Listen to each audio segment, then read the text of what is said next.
Welcome to today's episode of Principles of Economics with Parker, Ches, and Samuel.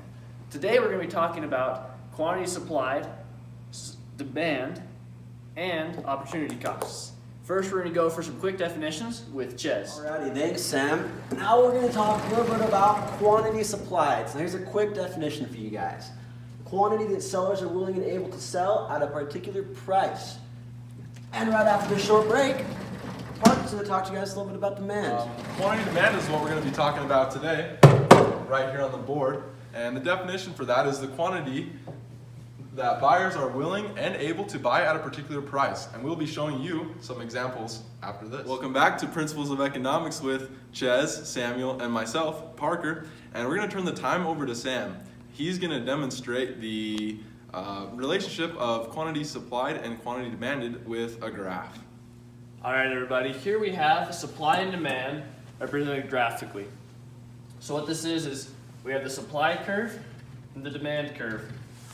And what happens is as supply goes up, as we have more goods in the market, demand for those goods goes down, or the price that people are willing to pay for that amount of goods. What happens is the market always tries to get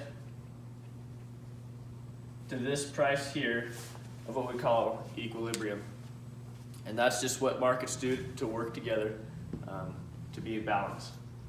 But stay tuned for tomorrow as we're going to talk about opportunity costs. Welcome back to today's episode of Principles of Economics with Parker, Ches, and Samuel. Today we're going to be talking about opportunity cost with Farmer Bob. And so we'll turn the time over to Parker, and he's going to tell us the definition and then go to that interview with Farmer Bob. Thanks, Sam, for introducing me back onto the stage. Opportunity cost is the value of possibilities lost when a decision or choice is made.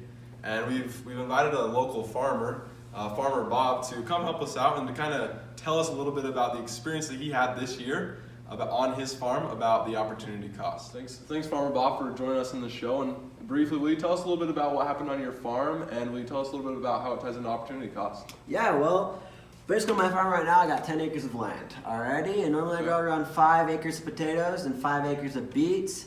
But this year I'm going to grow around 7 acres of potatoes and 3 acres of beets. I'm going to switch things up a little bit. So now my opportunity cost, like you explained in the past segment, is going to be the amount of beets I could have grown on those 2 acres that now I grow potatoes on instead of beets.